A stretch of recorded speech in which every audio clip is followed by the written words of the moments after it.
આજથી વર્ષો પહેલાંની વાત છે.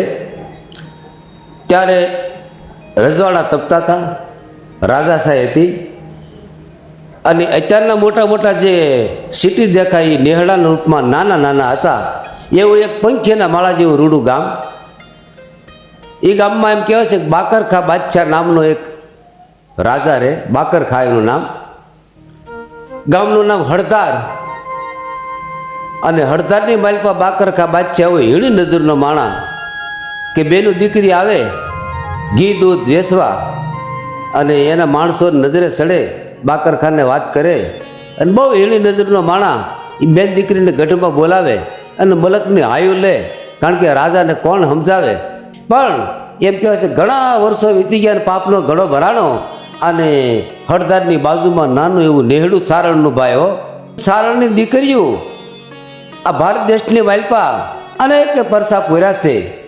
એ જ્ઞાતિ એક જ એવી છે, રાજાથી રખ સુધી હાસે હાસુ હવને કહેવાવાળો માણસ.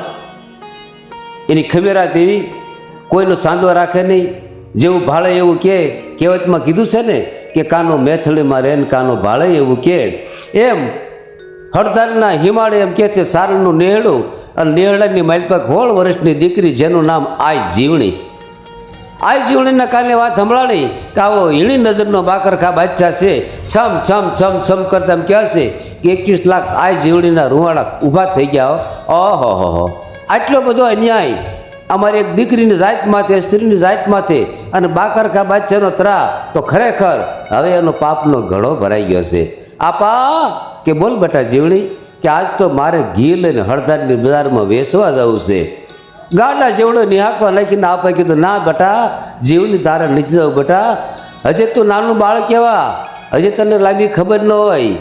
હળધારમાં બાકરખા બાદશાહનો ત્રાસ એટલો બધો વધી ગયો છે કે માં ભગવતી સિવાય કોઈ એને પૂગે એમ નથી બાપા, આપણે નાના માણસો છે. અને આ જીવણીની બાએ ખૂબ સમજાવ્યા, આ જીવણી સમજતા નથી. નહીં આપા મારે જવું જ છે.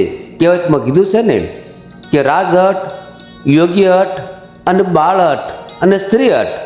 એમાં તો આ જીવણી બાળ અને સ્ત્રી બે હટ ભેળી થઈ માયના નહીં. એમ કહેવાય છે આ જીવણી એમ કહેવાય છે કે નેહડામાંથી જ્યારે ધીરે ધીરે ડગલા માંડીને હાલવા માંડ્યા, એના આપા અને માં સામું જોતા હતા. ઓહો, દીકરી સમજી નહીં, ભારે કરી.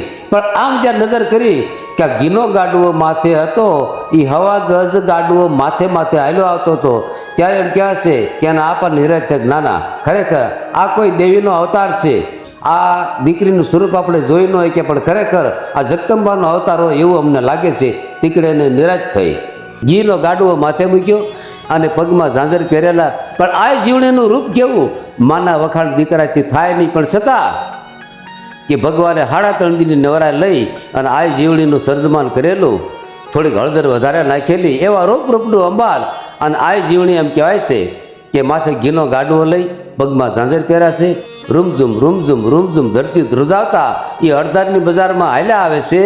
અને વાણિયાને દુકાને ઘીનો ગાડવો ઉતારી ઓટલા માથે પોતે બેઠા છે. એમાં રાજાના સિપાહીઓ, બાકરખા બાદશાહના સિપાહીઓ આવે છે. આમ નજર કરી, ઓહો આ રૂપ તો રાજમાં શોભે હો. તરત બાકરખાને વાત કરે છે, બાપો કે હળધારમાં કોઈ દી ન જોયું એવો રૂપનો ઢગલો એમ કહેવાય છે ઓટિયા બેઠો છે અને હુકમ કર્યો બોલાવો ગઢમાં. તરત ઘોડે સર ધમા ધમા બગડતા કરતા મારતા ઘોડે એમ કહે છે કે વાણિયાની દુકાને આવે છે. અને આ જીવડીને કહે છે એ છોકરી, બાપુનો હુકમ છે હાલ ગઢમાં. આ જીવણીએ કાંઈ આનાકાની ન કરી અને ઘીનો ગાડવો એને મૂકી દીધો. અને એમ કહે છે કે બાદશાહના મહેલની માલપા જાય છે બાપા. હો આ તો જોગમાં એનો અવતાર સારણ કન્યા, એમાં શું કહેવું પડે બાપ. બાકરખા બાદશાહ જેમ પોતે એમ કહેવાય છે કે બાણની માલપા બંધ કમાડ હતા અને આ જીવણી બેઠા હતા. અને આમ બારણું ખોલ્યું, ફટાક દઈને બારણું ખોલ્યું કે એમ કહે છે હો સૂરજ ઉગ્યા હોય એવો સવાગ દઈને હબકારો થયો. આખા ઓરડામાં અંજવાળું પથરાઈ ગયું અને બાકરખા બાદશાહ પોતે અંજાઈ ગયો. આંખું સોળીને આંખ ઉગાડે ક્યાં તો જે આ જીવની ડોલિયા માટે બેઠા હતા ને બાપા, એનું મોઢું હતું સિંહનું, અડધું શરીર બાયનું, મુખ સિંહનું. અને ત્યાંથી સલાંગ મારી અને બાકરખા બાદશાહને જે મીંદડું ઊંધડો પકડે ને એમ પોતે પકડ્યો. અને એમ કહેવાય છે મોઢામાં બાકરખા બાદશાહ અને ગઢની રાંગમાંથી ચડ્યા. એમ કહેવાય છે કે એ સોટિયાવા, રામવા, રાસવા અને નાળાની અંદર તળકું મીડા દેવા ઘે ઘે ઘે ઘે. અને મોઢામાંથી જે પકડ્યો હતો ને બાકરખા બાદશાહને એ હોંરી દાઢું બેહાડી દીધી અને તરબાક તરબાક તરબાક લોહીના ફુવારા મીંડા થવા અને આખું હળદાર બહાર નીકળ્યું. ઓ જાય ઓ જાય ઓ જાય. બાકરખા બાદશાહને એક સિંહણ લઈને જાય છે. એમ કહેવાય છે એ ગઢની રાંગ આવી અને મોઢામાંથી બાકરખા બાદશાહના મુખમાંથી શબ્દ નીકળી ગયા. પણ કેવા શબ્દ નીકળ્યા? એ માં, એ આય, મને બસાવી લેજે. માં શબ્દ નીકળ્યો. સારળની દીકરી છે ને, મુખથી બોલું માં કે મને હાસે નાનપણ સાંભળે પછી મોટેપણની મજા મને કળિયું લાગ્યા કાગડા. માં કીધું ને એટલે એને દયા ઉપજી ગઈ. ઓહો, મરતા મરતે મને માં કીધું, મારો દીકરો થયો, પણ મારે આનું શું કરવું? છેલ્લે આઈ જીવને મોઢામાંથી શબ્દ નીકળી ગયા.